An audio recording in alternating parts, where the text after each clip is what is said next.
Thank you, life.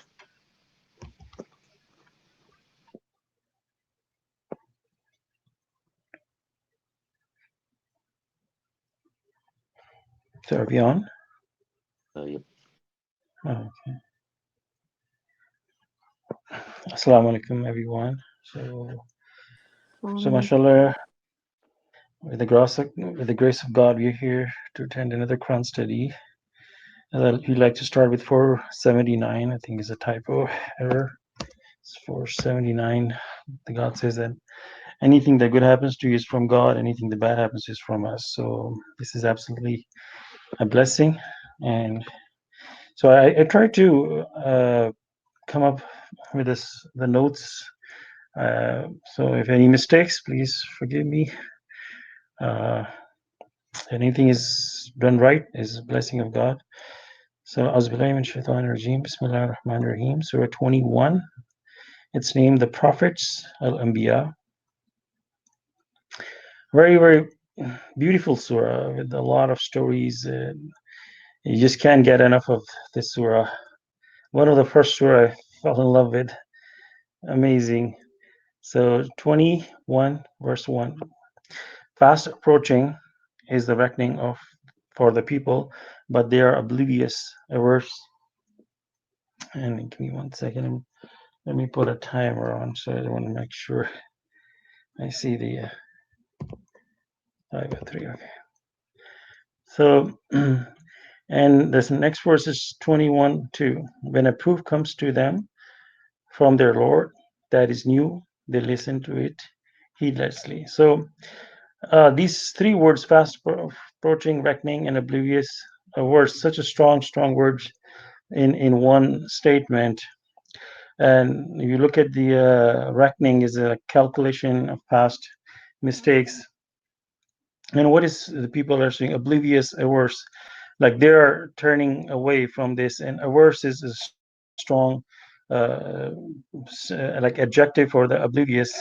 Like they're really strongly turning away from the God's message. And fast approaching.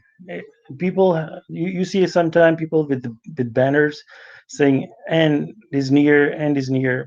What is end? Everybody's reckoning starts when your time is up. You can pretty much estimate.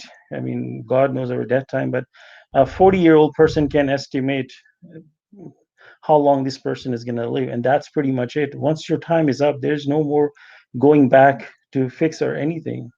Whenever the day of reckoning comes, it's it's not even important for us. We should be paying attention. What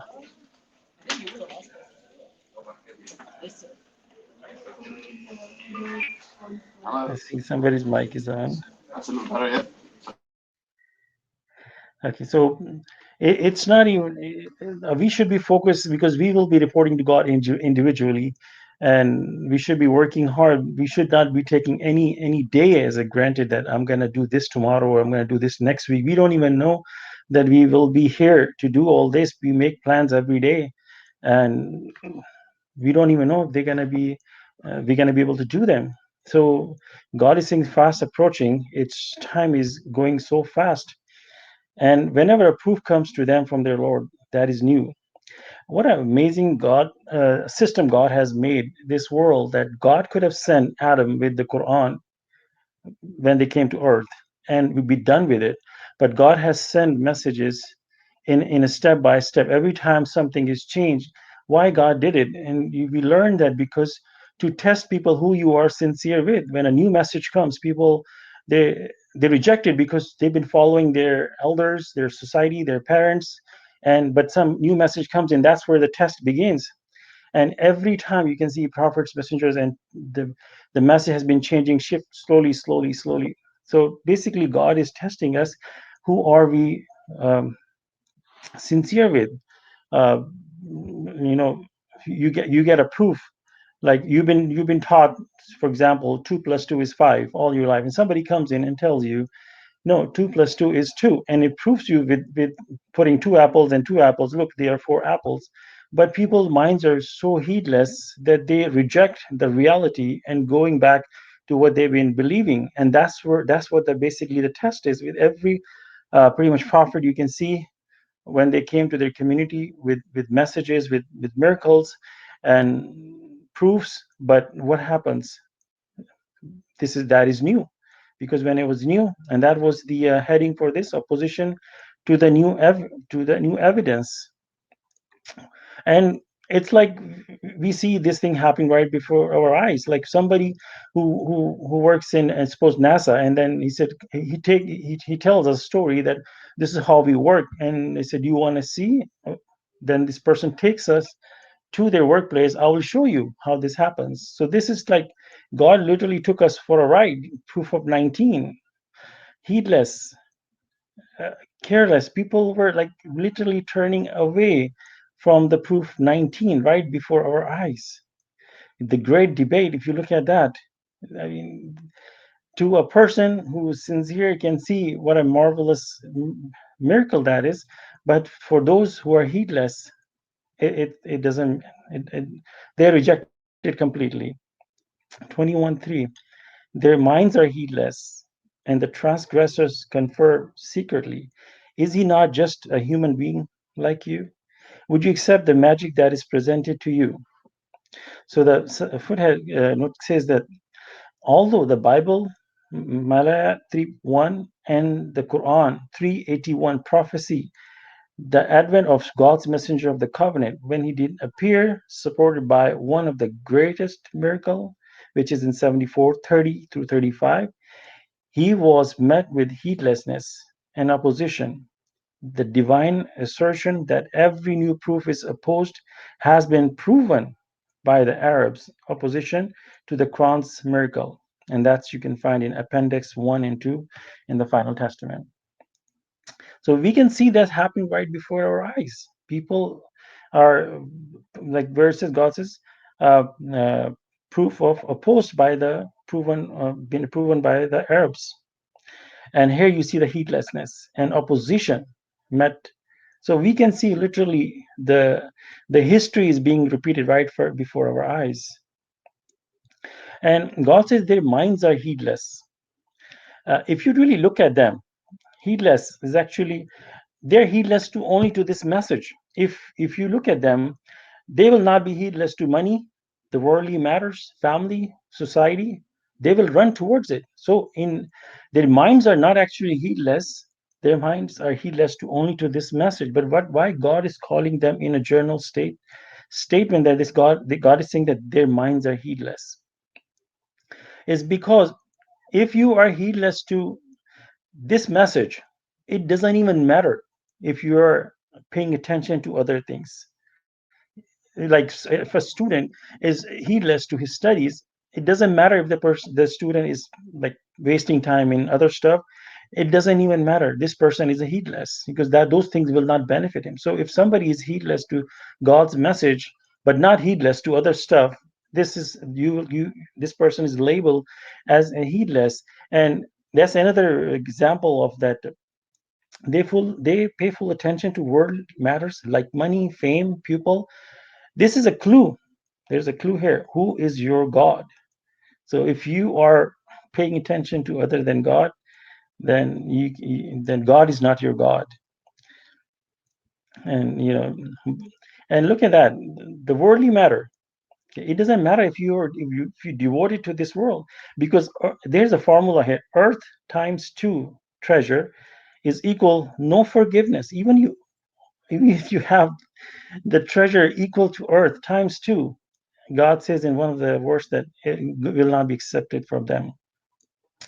And then verse number 4, so he said, my Lord knows every thought in the heaven and the earth. He is the hearer omniscient. So here's look at that. Every thought. Just imagine how many people living in this world. 7 point plus billion, and then you have heavens, how many heavenly creatures living up there, and God knows every thought, not even what they are doing, what their plans are. thought. I mean, this is internally, you're inside your brain, what you're thinking. God knows. Be He glorified, the most gracious, most merciful. I used to think when I was learning about the computer that when you Google it, and here's a World Wide Web, the main computer or something, and you search it, the millions of people are searching, like Facebook. Facebook is like millions of people are searching, uploading, and the computer is controlling all of them. If a machine can do that, such a small task, imagine, I mean, how God system works. It's one of the thing that God is so awesome, that every thought, you cannot hide anything from God.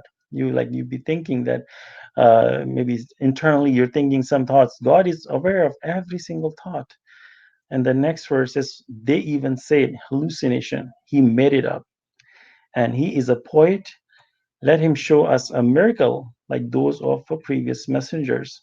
So what happens with the messenger of covenant? Also, the history repeats itself. So many words, names, kazab, liar, has been called for this person.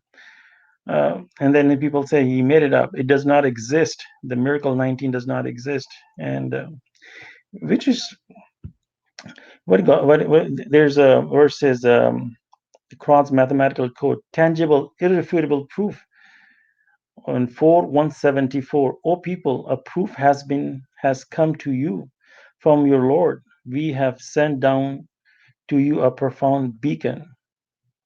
God is calling it a proof. But people, they do the same thing. They denied the miracle of 19 despite of all full facts, black and white truth. And this is the human mentality. This happens every time when messenger comes or is a proof. And look at the messenger of covenant. What was his message? To worship God alone. We have this Quran, and God says over many places that this is the final testament. This is the Quran, and you want me to bring any other book beside it? And there's many verses to support that we must follow the Quran alone. This is our final book. Why would you want to add anything else? And this is actually, I think, to me, is a blessing that God only follow us the Quran. If there was like a gigantic a lot of other books, religion would become so difficult. You can literally see the traditional Islam that there's so many different things added into it. The life becomes so tough. For what people do, they just leave everything. They don't even do anything because they think it's so hard to obey. But God has, and if you read the Quran, I mean, there's few things that God wants us to do. It's very simple, straightforward message. Why would you add or remove anything? If you just follow this path, it leads to the most gracious, and you have nothing to fear on the day of resurrection. Verse number 6, we never annihilated a believing community in the past. Are these people believers? What a beautiful way, God asking a question. Are these people believers? The one who knows your innermost thoughts is asking this question, like a rhetorical type of question. And here God says, we never. This is the law of God. If a community is believing, they are safe here and the hereafter. So God is making a statement. We never annihilated a believing community in the past. Are these people believers? So they need to ask themselves, are they believer or not? In a question mark. And I made a little formula here. There's a message with proof. If you accept it, very small effort, success here and after life. And the next formula, message with proof, you refuse it, a lot of work. It looks like people, they refuse the message, they have EZO. There is a lot of work that they have to do because they are out of God's kingdom, and they have to protect themselves in every single step. In every life matters, they have to be vigilant of what they're doing and be aware of all the surrounding. A believer has a very small effort, and the outcome is so much. But a disbeliever, a lot of work, stress, unhappiness, and no success here and the hereafter. This is a formula that we learn when you study closely the Quran. And there will be a link in the very small effort in verse number 20. So let me try to speed up a little bit because I'm already 15 minutes. Okay, 21:7. We did not send before you except men whom we inspired. Ask those who know the scripture if you do not know. So God is like, the way God talks to us is amazing. So first of all, God is saying that these messengers, what do you think about them? They are just human beings. In a Surah 18, last verse, even by Prophet Muhammad, God is using the word, Arabic word, mislukum, like just like you. He's just a human, like he's inspired to give you the message. So and why would you question that who is bringing the message or what is the message? You need to see what is the message. That's what important is. It doesn't even matter, or even child or anyone brings the message, you need to pay attention.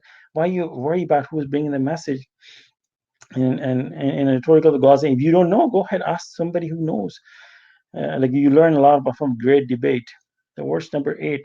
Then God says, we did not give them bodies that did not eat, nor were they immortal.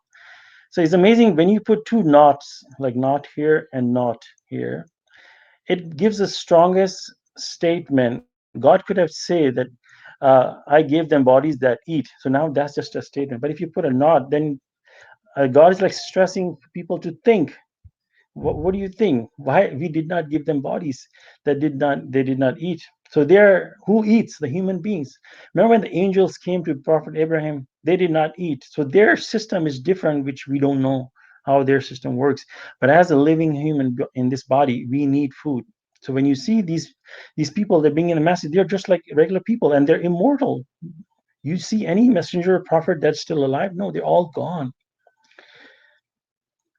Verse 50, 156. Here we see another example of two nots. Like I did not create the jinns and human except. So these are two negatives to worship me alone. So stressing something to people, person to think. God could have made a simple statement: I created jinns and human to worship me alone. But this is somebody to think why God is created. 21:9. We fulfill our promise to them. We save them together with whomever we will and annihilated the transgressors. This is God's promise. If you are a believer, you have nothing to worry. And we have seen verses after verses, at least 23 places that God's happiness, and one word, happy. Somebody is a believer, they have nothing to worry about. And this is God's promise. Do we have object to God's promise? And it says we save them together with whomever we will. Remember, God, we just read, God knows our innermost thoughts, every thought. So you can't fool God. God saves those who are true believers. So you cannot fool God that you can say I'm a believer, but your actions, your thoughts, everything the other way around. We are not walking the talk. So God knows. So then God says, whomever we will. Verse number 10. We have sent down to you a scripture containing your message. Do you not understand? So God is telling you this is a scripture which has your message. What do we learn about that? So, let's put a little amazing one. The deeper we study, we see how verses starts to connect the links. So we just read these verses in the previous Quran study, 123 and 124, and it says, He said, "Go down there and therefrom, all of you, you are enemies of one another. When guidance comes to you from me, anyone who follows my guidance will not go astray, nor suffers any misery, for the disbelievers, miserable life unavoidable." And the next one, as for the one who disregards my message, he will have a miserable life, and we resurrect him on the day of resurrection. So see how this one links with verse number 10. We just read in the last study. So God saying this is a message for you. Go back and read what's the message that the scriptures come down to you. And this also fits with the formula, like if you follow, anyone who follows my guidance will not go astray. You cannot go astray. This is God is talking that, nor suffer any misery. So what what a bargain that is. Would you want to reject this? And for the disbeliever, miserable life unavoidable.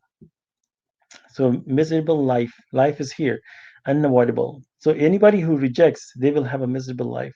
So what a deal that God is offering. You follow, the message comes to you, you follow it, your life will be easy, very little effort. And if you reject it, miserably here and the hereafter. If you offer somebody this kind of deal, why would you think that anybody would reject that?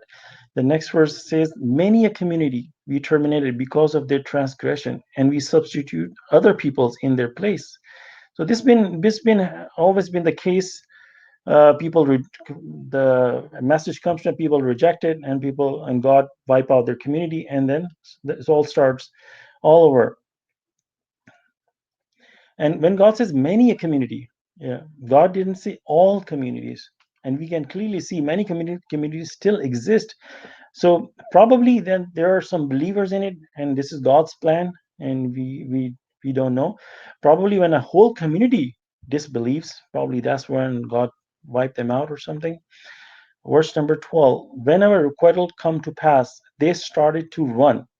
The next verse, do not run and come back to your luxuries and your mansions, for you must be held accountable. So these two verses kind of confused me for a long time. But if you look at it, it is very well links with God does not give the requital all at one, like the God does not wipe out the community in all in once. So what happens is somebody who has been disbelieving and living their life, and when a tragedy happens, somebody gets sick or any other tragedy happens, what they do, they run away from their stuff. They run towards God. They spend all their, this is my understanding, and we can discuss on that. So they reject, they live whole their life in disbelief, and now they have problem. They start running towards God. In a way, God is pushing them back. They started to run. No, go back. You have been enjoying this. Go back, live in your like luxuries and mansions, because you will be held accountable. You cannot avoid it now. So this could be as a community or in a smaller scale. The whole community, if it's disbelieving, and a small retribution comes and they start running away, this is like actually a blessing from God, that God does not annihilate community all in just one thing happens and God wipe them out. God gives them a chance to, for they can learn. Like here, God is telling them they started to run. No, go back and your luxuries, for you must be. So maybe you can go back and just start pondering what happened with Moses. Nine performed miracles, and God giving them chance. Something happens, they towards running towards God. Like they comes to Moses, tell you, God, please get it away. So when they're taken away, then they go back, and cycle repeats again until God, they have used all their lifelines, and then there's no more going back, and God wipes them out. So right now we sort of living in a smaller scale, like individual, everybody is running their individual. Whoever does something wrong, they are tested on. Before, probably the whole communities were wiped out, because now the population is so massive around the earth. So probably wiping community would be probably not. That's God's wisdom. So we cannot say anything about that. Verse number 14, they said, woe to us, we were really wicked. Let's look at the word wicked. They're calling themselves wicked. When you corner in a situation, people will call themselves bad. So nobody has to, they are calling themselves. It's not that God says that God called them wicked. They are saying to them, we are really wicked, because they learn that how they have been doing. And look at here, the day of judgment. And I did not find anywhere where it says the people are not saying sorry on the day of resurrection. Because when the judgment is happened, and here are people who fail, they're not saying to God, the God, I'm sorry. Instead, what they're saying is send us back. They want to go back, because we also, here's another clue that we learn just by saying sorry. You have to grow your soul by righteous work, by obeying God. That's when you, if you just say sorry, that's not gonna get you out of the woods. you know you have to grow your soul in order to be closer or be able to go in heaven. Verse 15, this continued to be their proclamation until we completely wipe them out. So what happens, see, there's no, this is the like a punchline here. They something happened, they run away. God says, go back to your luxuries, and continue until they have, God is fully seen that there's no more hope here. So then this continue until then God completely wiped them out. Then there's no more hope for them, just like what happened to Pharaoh. There's some computer-based testing system where the computer is very intelligent. It'll give you questions, and it will see how you answering to each answer. And once the computer is satisfied that you pass or fail, it will make, So start off with, you can minimum of 75 question, and the maximum is like 100 or something, 255 or 65 questions. So if at 75, it will ask you at least 75 questions, and if you did pretty good, it will shut you off at 75, and you pass. So I did this test twice, and first time my computer shut off. It continued going, and I reached almost the 265 question. So the computer was not satisfied. So I went back and did study hard, and the next time when I was doing the question, so what happens when every time they ask you a question, if you do it right, the next question is a little bit harder. The next question a little bit harder. So the computer is judging you where you are. So I can see the questions are getting harder and harder, and the computer shut off at 75. So I had a good feeling that. So this is very much like an admission test. God put you through tests, and if you do really good, you in a small or medium scale, you're done with your admission test. But if you're lacking, your admission can probably last for a long time, I guess. 2116. Just peek at time. Okay, let me see the time here. um 2116, God said, we did not create the heavens and the earth and everything between them just for amusement. So uh so what is the word by amusement?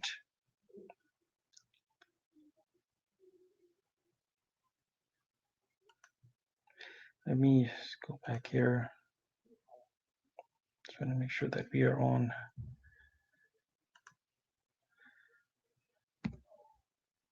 Almost reaching the end, so I'm gonna speed up. Sorry, guys. So amusement, God saying, not everything just for amusement. So this world is not. It's to be amused. Like you look at the galaxies and stars. This is something to be amused.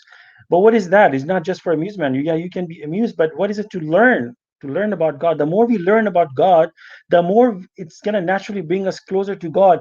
Look at the Newton, the Einstein. We don't know them, we never met them, but how we learn about their intelligence and their smartness by their work. We see, oh, they created that. Wow, he must be smart. Oh, Newton's laws of gravity and all that. We learn about these scientists, we appreciate them. So here's we when we see stars and all these amusement things, human body and this life, what is it for? To so we learn more and more about about our God.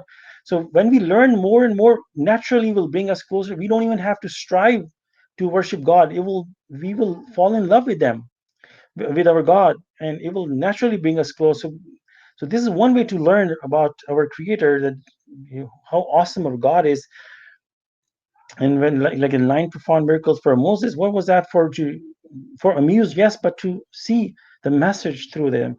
The next verse says, if we needed amusement, we could have annihilated it without any of this. We could have initiated, sorry, it without any of this, if that is what we wanted to do. So uh, so God says, if God wants to amuse us, God could have amused us without creating all this trillions of galaxies. God does not need to create all that. God could have amused us without all that. But there's a purpose behind it for a logical mind to think and make a decision who he's gonna support. He's gonna still stay with the original sin, that to deny God, or is gonna change his mind and coming back to God. 18, verse 18. Instead, it is our plan to support the truth against falsehood in order to defeat it. Woe to you for the utterance you are. So against the falsehood, this is God's system. It's God's plan. Falsehood, what we did in a previous life and in this life, to teach us, and we can see what Satan's argument was, that he can run this world and all this system. If you go deeper, study the Quran, you will be like amazed. Wow, that how God's system is, that how God is proving that, if anybody wants to take heed. And then the next verse, 21:19, to him belongs everything in the heavens and the earth, and those at him are never too arrogant to worship him, nor do they ever waver. So I used to think that God says that in heavens and the earth are never too arrogant. Um, so never too arrogant. Like I was just thinking, like so those people are a little bit arrogant. Why God's were using too arrogant? Then, if you realize it, God is not saying them arrogant at all. It is to us to compare between two parties. Suppose there's two group of people, like you know how we distinguish between kids. One kids are naughty and they're making all the sounds, and one kids are so quiet and studying. And how are we gonna say to the people they are making noise? They say, look at those people, those kids. They are so nice. They are not too arrogant. Like there's he's God. Like we are calling these people are God is calling those people are disobeying, too arrogant to compare to those who are obeying. That look at them; they are not too arrogant like you. They worship God alone, worship Him, and they never waver. And the next verse 21:20, they glorify night and day without ever tiring. Without ever tiring. Now, this statement for a long time caused me a lot of questions. That how they glorify. Sometimes we do glorify God and we sit down and we meditate. Sometimes we get tired, we are falling asleep. And I used to think day and night without tiring. And for a while, I thought that is this a punishment? I mean, that could be hard. Why would God make these creatures that they're glorifying God day and night? For us, we get tired. We and then come to think about it, that there's a verse that says, "Absolutely heart rejoices when remembering God." Would you ever get tired of something doing fun? You will never get tired of doing fun stuff. So this became a joy for them. They do it running joy with happiness. It's not hard for them. Once you come into God's system and you truly start accepting God and believing in God, and you become absolutely hard rejoice when remembering God, and you go back one verse in that, and God says, "Those who obey, God guides them, and these are the one their hearts rejoice, absolutely rejoice when remembering God." And when God enforces that statement, absolutely heart rejoice when remembering God. Was just paraphrasing. What an amazing way. So for a while I thought that this is hard. I mean, to I mean, they're doing every day, every night. And this was one of my sermon, Masha Allah, that that about amusement. The more we learn about God, it will you don't even have to work hard to force yourself. Like sometimes you think that is this thing is hard, or is glorifying is God, God is hard, or it is is it a form of punishment? No, it's heaven. It's heaven on earth. So the amusement, when we just read that amusement, the more you learn about God, that's the key. You haven't even met them. And there was one story I shared with the about one of the and I'll inshallah end it here. The About one of the famous actor, and somebody was in love with that person, and then he said, "You never met that person, but you love that person because you saw his work, you saw his acting, and all this work, and you fall in love with him." So if you these things are not just for amusement. You learn more and more about God. This is the opportunity. So you learn more, and naturally you will fall in love with God. You will not have to try to worship God. You will naturally come running towards it. If there's a Quran study or something, you will just like you'll be excited, just like we like to do fun stuff. Like there's a game on and you get excited. There's a show in town or something, we get excited. You'll be excited just like that. Oh, there's a concert, or there's something going on about God, because you naturally start learning about God more and more and more. And then just like this week's the example of the scientist. So inshallah, I'm running about 35 minutes, so inshallah we stop here and we open a discussion with where we can make the comments and questions, inshallah. And I will talk about this 220 in the comments, inshallah. So let's just stop it here.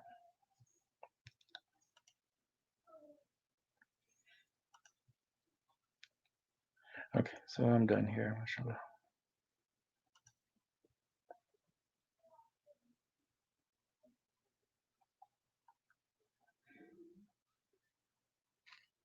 Is anybody there? Mashallah, thank you. Yeah, we're here. Oh, okay. Yes, thank you, Adam. Mashallah. So I had to prepare this today. Uh, I'm not one of those who can just read off the Quran and start talking. I have to make notes, otherwise I'll be just like a computer crashes. No, mashallah, you did very Yeah. well. Praise Yes, God. please go ahead.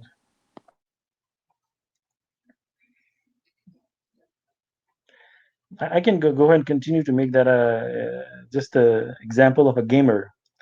Yeah, you know how we work. We heard, if you heard this expression, if you love your job, you don't work a day in your life, because the work does not it's your fun place. And I've seen some gamers, they do play computer games and stuff, so they earn money.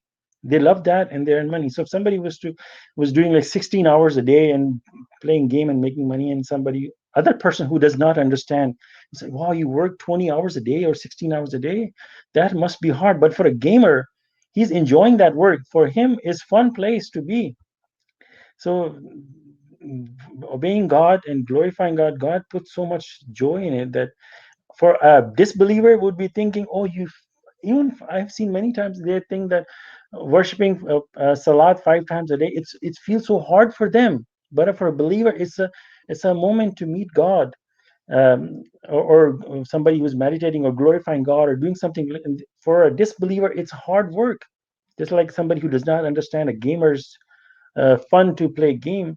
Uh, and similarly, they would not understand how much joy and happiness you are enjoying. Like, mashallah, we get here, and the happiness and all that. That was part of the verse 20. So if anybody have a question, mashallah.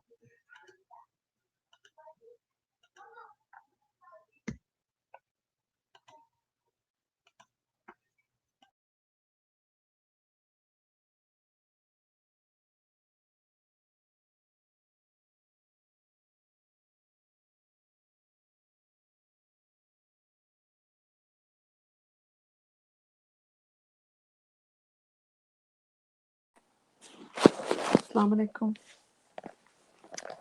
I was just gonna make a comment on verse 2 and 3. Ah, Bismillah minash shaitanir rajeem. Bismillah rahmanir rahim. So it says, opposition to the new evidence. When a proof comes to them from their Lord that is new, they listen to it heedlessly. Their minds are heedless, and the transgressors confer secretly, is he not just a human being like you? Would you accept the magic that is presented to you? Um, so it is so hard to change your inherited whatever thinking or the knowledge you have had from the time you've been growing up. Um, but we know that only those, even in worldly life, people who are adaptable to change will succeed. They succeed if they're doing business, sales, or whatever. They're adaptable, they're open-minded, and they have the ability to learn any new knowledge comes their way, right?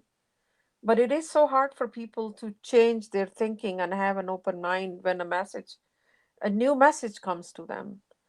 They grew up thinking, let's say, if somebody's been going to a synagogue or traditional masjid or a temple of Hindus or anything, all their life they saw that, and then suddenly message comes to them, worship God alone. How is that even possible?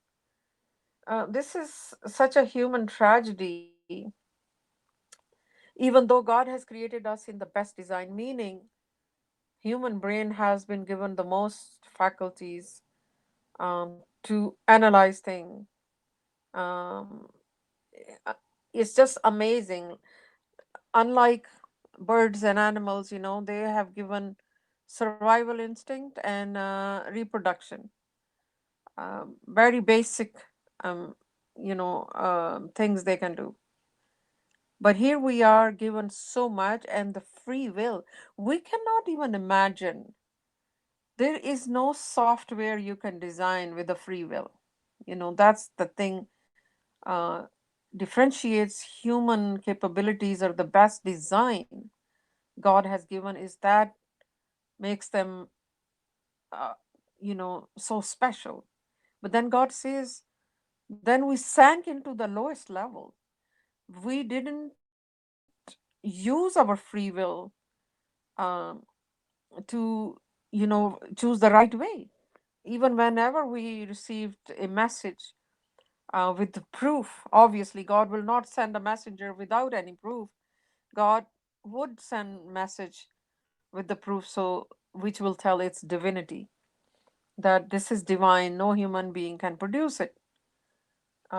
Even then, the mind is so made up that we refuse heedlessly. We just do not even think, reflect, analyze, like, what is this person saying? Let me even verify it, process it. No, I don't want to listen. I don't want to hear. This does not resonate with, with my previous thinking or training and whatever. So yeah, only those, God says, only those who are intelligent will take heed. Meaning, those who have open minds and they are able to process and reflect and think, they will understand how logical it is. It's that simple. That's it for now.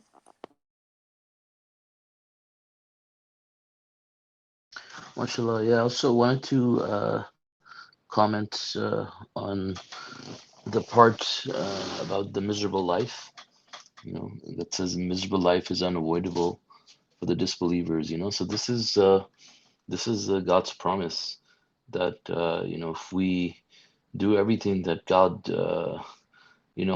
has asked us to do and follow all of His commandments, we're gonna have a wonderful life in this world and the hereafter, and we'll have no misery and no problems whatsoever. And for those, on the other hand, who disobey God, I mean, they can get all the material luxuries in the world, but their lives will, or not, but their lives will,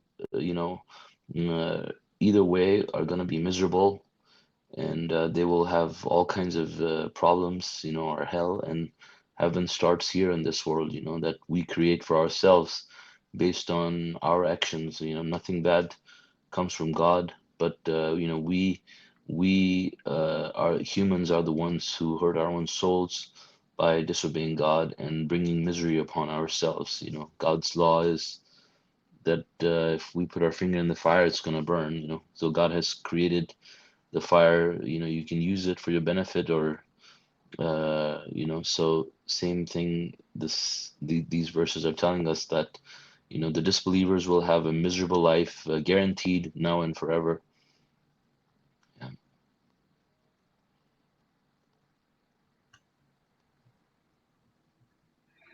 Yeah, mashallah, you said very well that this Quran is healing at the same time. It's Mhm. God says the word something like it's misery for the disbelievers. Mhm. So just like if you use the example of fire or electric, if you use it for the Mhm. right reason, it will benefit you. But if you put your Mhm. finger in it, so God Mhm. gave us His Quran, how to use it, how to unlock it, how to get Mhm. benefit out of it. God did not Mhm. leave us blindly in this Mhm. world. So Mhm. just start trying everything. I try this. Oh, this. You know how the scientists, or if you do anything, invent. You go through a lot of trials. Like even in making a medicine, you have to do so many trials. You mix this chemical with this, and you run the test, and then it fails, and you do again and again and again and again until Mhm. it takes so long before you come Mhm. up with something that is beneficial.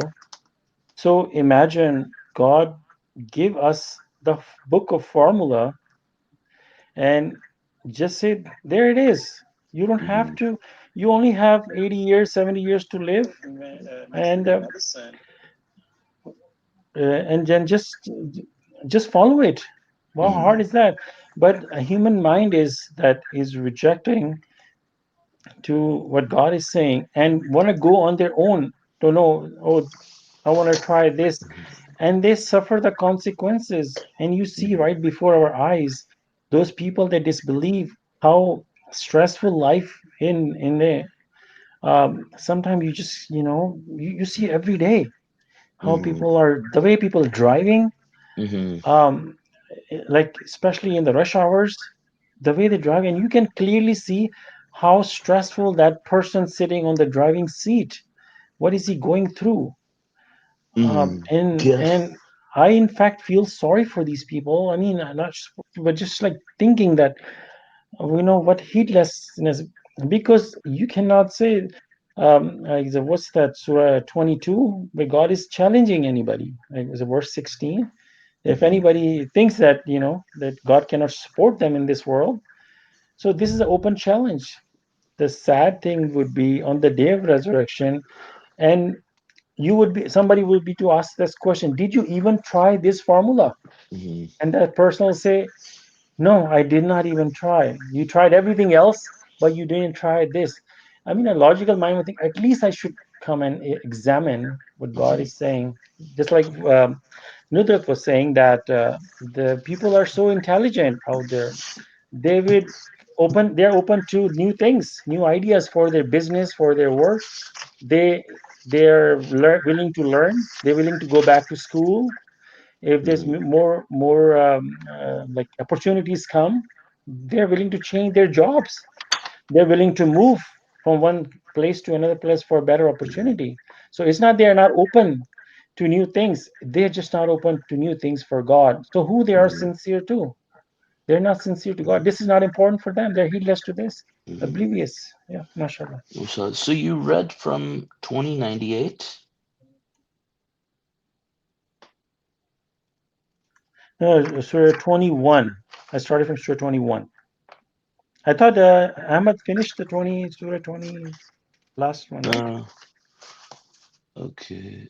Um, Um, Sorry. No, it's okay. I'm just checking mhm. just to make sure.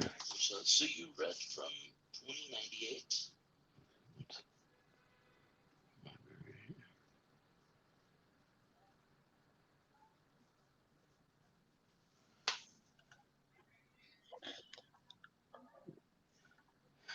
Yeah, I think you're right. Yeah. Mhm. So Ahmed read from 2098 till the end. Yes. Yeah, and you read from 20 Well, 21 one from to, start I think, to verse uh, 20. verse 20, yes. Okay. Mhm. But I see in your notes you went through 20, Surah 20, right? Because you read verse 124 for the disbelievers, miserable life unavoidable. Yeah, 20, 123, and 120. That's just why I added Oh, okay, those okay, okay. verses to Okay, kind of okay. support the. Okay, Mhm. yeah. Okay, that's what kind of threw me off a little bit. Okay. Oh, okay. All right.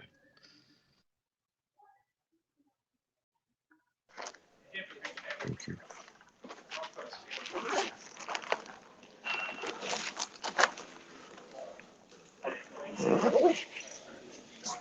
Yeah, I mean, this shows God's omnipotence, that he is the one who controls everything in the heavens and the earth.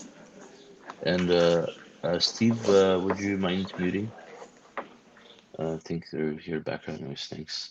Yeah, so this shows God's power, immense power, because he's the one who is running the entire universes, and everything is in full control. So when we follow God's laws, I mean, as a reward, He offers us contentment and happiness and peace and joy in our hearts. And it's something that you can never buy or create artificially for yourself. It's just something that comes from God, and you will only know and recognize it when you truly have it.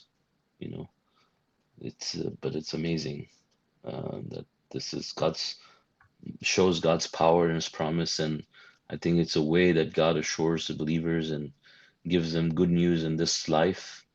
You know, and obviously that, obviously if you receive it in this life, then it shows that, to you in your heart that, you're following the right path. It's an assurance from God for you, and He will lead you to paradise. And so the same way, these disbelievers who are going through miseries, day after day, and they're unhappy and complaining and objecting all the time, and it shows that, that's what they have to expect, until they meet God, when then it becomes paramount, and extremely, like when we read about the description of hell. I mean, there's no comparison to any misery that anybody can experience in this life. Like we can't even tolerate a small burn on our finger, like when you're, let's say, you accidentally burn your hand or something in the oven or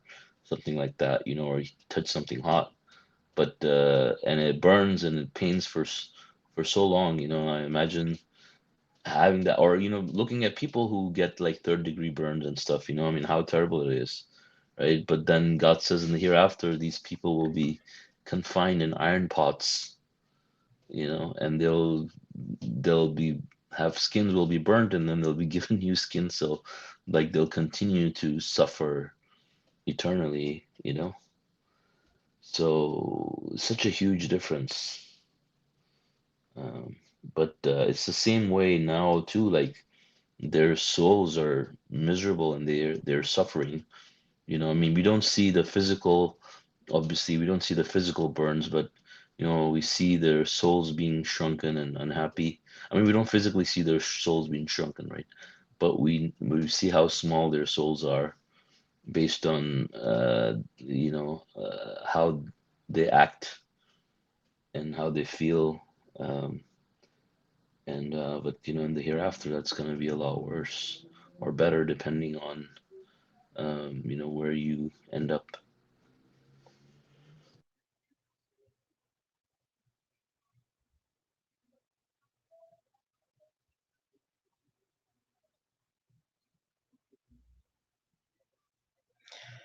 Yeah, one of the movie, I don't know if you watched it, Shallow Hal.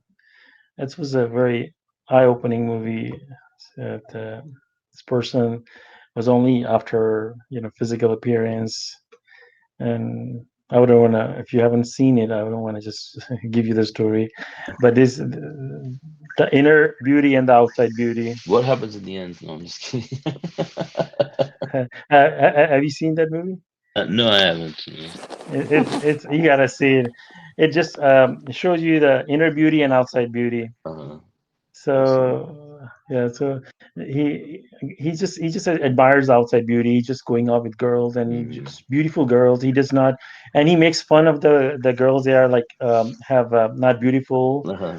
or overweight or something. Uh-huh. So somebody he gives them a curse that from now on you're gonna see only internal beauty. Uh-huh. So he said, ah, rubbish. He just walked away. Uh-huh. So all of a sudden he was standing in the I've for seen that a movie. cab. He was standing on the road and waiting for a cab. So he stops a cab, and then there's another beautiful girl comes, and then he's just like, oh, you take it. But they both end up riding the cab, and he's just like, he looks at her, she's so beautiful and all that. Oh, and then everybody's laughing at him, you know, because he's seeing the inner beauty of that girl, and in reality, the girl is Mm-hmm. not what he thinks. So everybody's laughing why he's going with that girl, and this girl volunteers in a hospital, so she takes him into the hospital, Mm-hmm. and that's a burn pediatric trauma unit Mm-hmm. for the burn. So the kids they got burned, Uh-huh. they are in that unit. So he walks in and he sees all these kids. In real world, these kids are burned, right? Mm-hmm. But and their souls are beautiful. So he only see beautiful kids, Mm-hmm. well, nothing wrong with them. And he's like, why are these kids in the hospital? Because he thinks that they are well, and she's telling him no, they are burned, and he doesn't understand. And all of a Mm-hmm. sudden he sees a woman who's so ugly, very very ugly and Mm-hmm. very mean looking, and he's like, why this lady's here? So that lady has her inner beauty, her soul was very, very, ugly. Mm-hmm. So it's just how amazing that is, that you when you see the when we see people the way they are and how their soul is, it's two different entities. Somebody who could Mm-hmm. be like average looking person but has grown his soul to a tremendous level, Mm-hmm. they then, so when you watch that movie, and then at the later on, he that curse is off, and now he sees what the reality is. At Mm-hmm. that point, you start understanding about, life and stuff. Yeah, it Yeah. sounds like a good movie. Yes, yes, yes. Mm-hmm. MashaAllah. Yeah, I like these kind of movies where you learn Mm-hmm. Mm-hmm. There's about the always a lesson. reality. Yeah. Yeah. Yeah. There was one movie, Remote Control, and that was a one good one. The time is passing by, and people are oblivious, and that is for about your parents and family, that people are so busy in their life and time just passes by. But you can plug religion into it, and then that would make a very good ending at the end. Somebody who spent all their life, like we used to read a story as a kid, that an old man laying on the bed, and he's by himself, and he's just barely alive, and he's thinking about his whole life. What has he done? And he's just, and his picture is so miserable, and all of a sudden the person, it was a dream of somebody's dream, and the person wakes up, and he was still a child, his child's dream. So he said he doesn't want to end up like that. So that was one movie, that Remote Control is sort of like that, to to ponder about our life, because life is passing by so fast. Look at that, 2019 is almost ending, and then here's that we are like celebrating another Christmas time, and you see every Christmas comes so fast every other year, and it takes 1 year out of your life, and we ask more closer and closer to our destination. Mm-hmm. It's like a train ride, and each station is like bringing closer to your stop. Yeah, Mm-hmm. it it really doesn't matter what kind of seat you get, but it matters, you know, are you doing what you're supposed to do or not?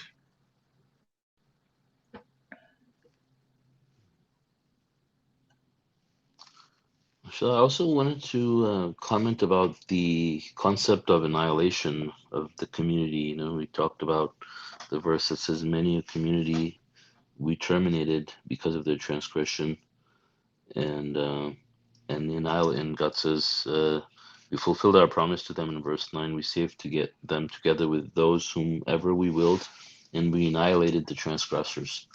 So, uh, I mean, that is God's system, that never changes. So if there are disbelievers, whether they're all together in one whole community, or they're individuals, God will annihilate them. And in the past, these communities that were annihilated, I mean, they were all mostly transgressors, and then there were one or two believers, and God told the believers to leave and annihilate the disbelievers. And we see the case of like Noah, for example, and Lot, and all these other messengers. But nowadays, obviously, we live in societies with, all there's so many people, and they're all mixed up in different places. So, but God's system still doesn't change that. He will annihilate the disbelievers, and so when this happens, I mean, you have diseases like AIDS and cancer, and all these other terrible things that God will use to annihilate people now selectively. That's why we see all these things exist, that these people who belong in Satan's kingdom will get inflicted, and and will end up being the cause of their destruction. Of course, death itself is not a disaster, right? And we know that, um, the we all have to leave this world one way or another. But the annihilation becomes the final blow that ends up in their death. But that in itself, is a miserable experience that is very painful, and could end up being the retribution that the person incurs at the end. But for the righteous people, obviously, God does not give them annihilation. God says, the believers enter paradise directly, when death comes to them. Basically the angels invite them and they go straight to paradise and they do not suffer any pain or any misery. And before that, their souls are saved. But for the disbelievers, I mean, it's a completely different experience, and these ways that God uses to annihilate them are painful and humiliating, and they live through to feel that, and sometimes that process can take months or years until the person's life is finally ended, but that's just to seal the deal, basically, that for the disbelievers, your last couple years are going to be the most miserable years of your life. And but it's the opposite is true for the believers. God's promises that, the last couple years or 10 years or so, are, as the Messenger of the Covenant has explained as well, are going to be the best years of your life, and you're going to have a very beautiful and fulfilling life and full of happiness, and you're going to have enjoy good health, wealth, and perfect happiness.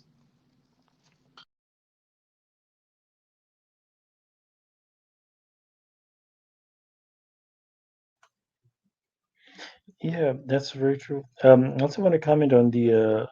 I've just read. Uh, like we paid when you read Surah number 2, it says three categories: righteous, disbelievers, and hypocrites. So you don't see believers in there. You don't see submitters in that category. You see righteous, um, disbeliever, and hypocrites. I was like thinking, wow, I never noticed that. And God doesn't say believers. And there's a surah name, believers. And in the believers, there's a definition who are the believers who are reverence their contact prayers, and there are a few more things that charity, and the about monogamy, and then all that, a few things. So that's the definition of the believer. But once you become a believer, uh, believer is not in that three categories. There has to be righteous. And when you read the first verse, is this book is guidance, paraphrasing, for the righteous. So there is a step. If somebody says I'm a submitter, there is one verse says, "Don't call yourself submitter until the believe in your into your heart." So there's a process, step by step. You don't Or you just can take the. call yourself a submitter. No, you don't call yourself a believer. Yeah, not yet. I mean, if you You just said become a don't call submitter. yourself a submitter. No, I'm so sorry. That I think maybe God says, "Call yourself submitter. Don't call yourself a believer yet." So there's a process when you like even you take the gold or oil out of the ground, it has to go through several steps before it's purified. Similarly, you are submitter, and then you become believer. Believe has to enter your heart. That way, you, without any doubt, God says in the second surah that they're certain. This it's a journey. It's not just you can just become a submitter and become I'm a certain there is God. No, you can say out of your mouth, but your heart does not support that. So there's a step, and the final product is the righteous. That's what you want to be. That is the muttaqin in the Arabic word that is used. So you cannot just say, "Oh, I'm." So I just wanted to add throw that in that, that I was Hmm. pondering that why believers is not there. God didn't say, and that's why we learned that on the day of resurrection, people will be saying, "Send us back," because even though they sorry, like if you steal somebody's money and you say sorry and you give it back, but you didn't earn anything, so they will take that blame out of you, but you have to go out and earn your own money. So that's why I find it's amazing that they're saying send us back so they can work righteousness to become a righteous. That's the one category, to be successful, mashallah.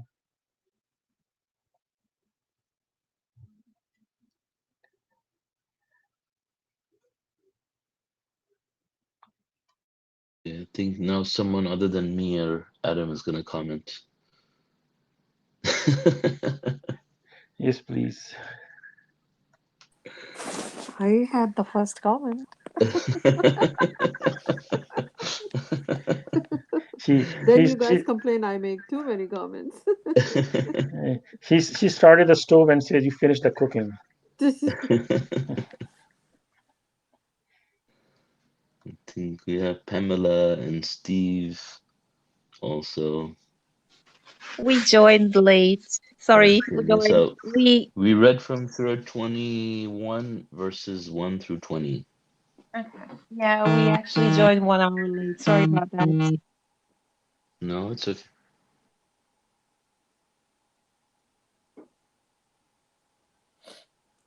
Is go back to YouTube and you know watch if you want to later if you want to catch up. Yeah, inshallah, we'll be doing that. Thanks a lot.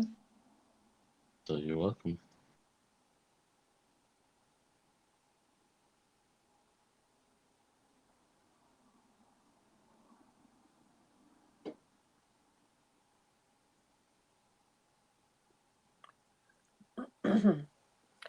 Another aspect I just wanted to discuss here. Number 7 talks about we did not send before you except men whom we inspired. Ask those who know the scripture if you do not know. We did not give them bodies that did not eat, nor were they mortal. So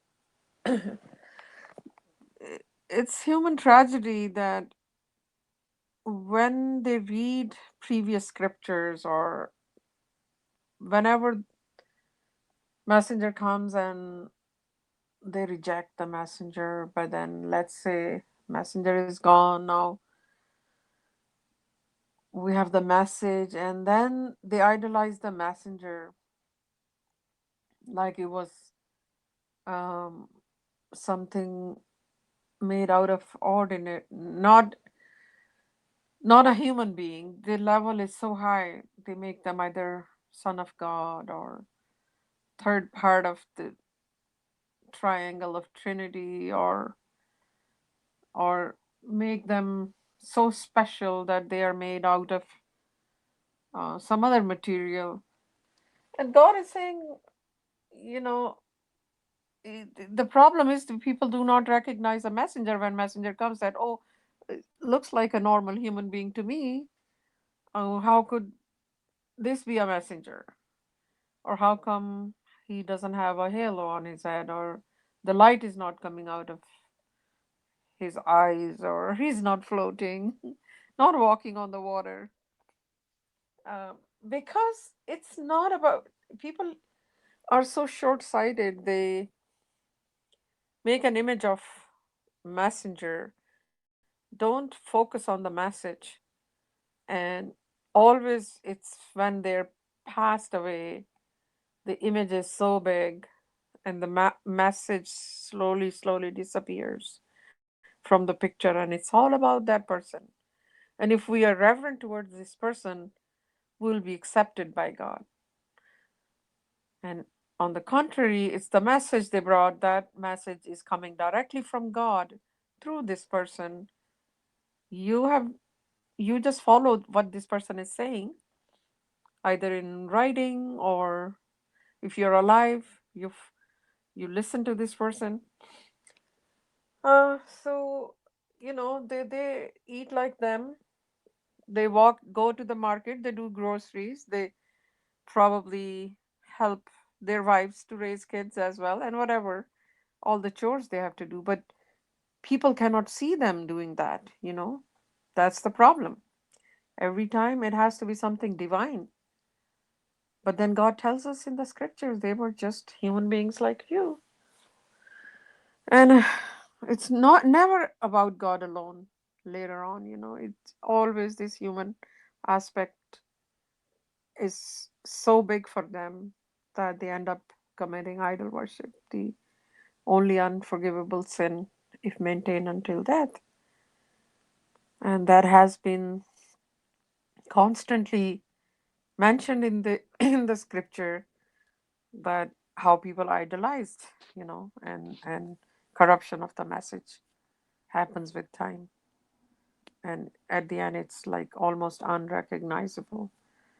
And then God sends another messenger to purify the message. But now we have a book with the tangible proof in it. And there's no more need for another message to come. You know, yes, messengers have come. Maybe other messengers will come to bring something, you know, to confirm from here or something else. But there is no other book now. Uh, yeah, but once again, the traditional Muslims have completely abandoned the message which is in the Quran and are upholding conjecture and hearsay called Hadith and Sunnah. And entire religion is based on those. There's nothing from the scripture which is in the purest form they kept, even though everybody has the access to the scripture in their homes in Arabic or with translation. And that's my point.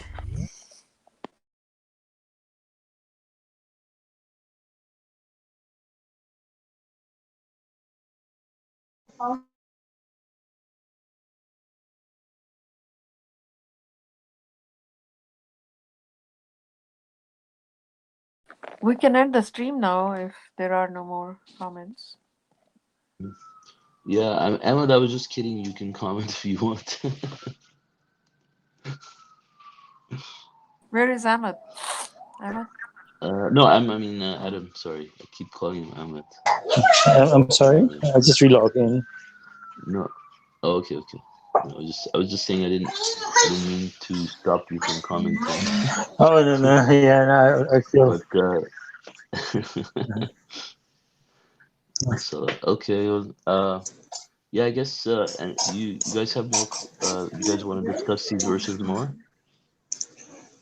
If you can just I will have to go after this, inshallah. Yeah. if you can just go a quick comment about that, the verse that says, Mm-hmm. when our retribution they start to run. I don't know which verse is that, and God saying, Mm-hmm. "Come back to your luxuries." I mentioned. Mm-hmm. What do Mm-hmm. you? Yeah. I mean, I try to understand that as much as I explained, but what do you think about that? Okay. You're talking about verse 21:12? Yeah, I think where God's saying, "Come back to your luxuries." I don't have Yeah. the Quran in front of me. Yeah, so many community we terminated because of their transgressions, and we substituted other people in their place. When our requital came to pass, they started to run.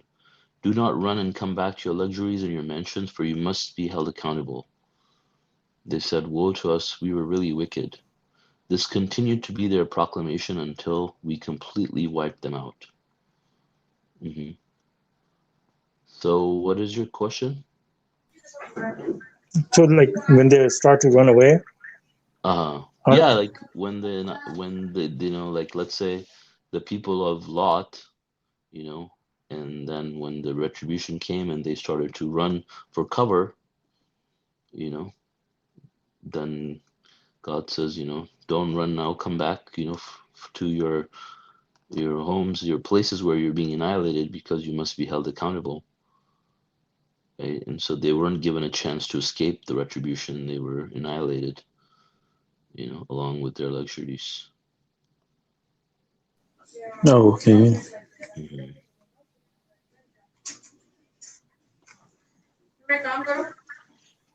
I have one question.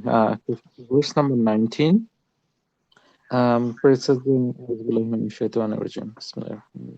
to him belongs everyone in the heavens and the earth, and and the earth, and those at him are never too arrogant to worship him, nor do they ever waver. I guess the word at him, right? What do you understand that this exact portion. Hmm. And those like him are never too arrogant. Hmm. Is it referring to like angels that Hmm. were paradise? Yeah, I think that's referring to the angels because they are, they're surrounding, God's throne, right? They're in that Right. position, so they're with him. Okay. Yeah. Yeah. That's what I thought. And so Hmm. it's better to get clarity. Masha Allah. Yeah. Thanks. Thank you, Masha Allah.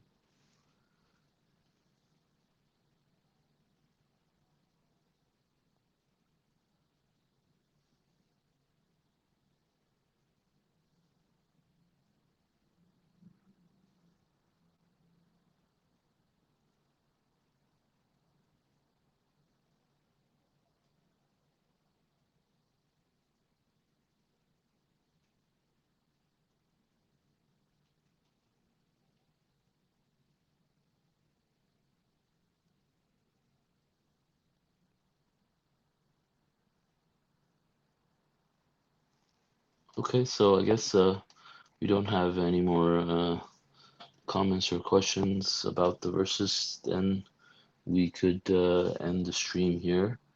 And thank you everyone for joining us and the two viewers on YouTube. One is me. Thank you all for joining us. God willing, our next study is going to be on Saturday at 9:30 p.m. 9:30 a.m. Pacific time, and God willing, our teacher is going to be Nudrat. And God willing, we'll see you guys next week. Assalamu alaikum.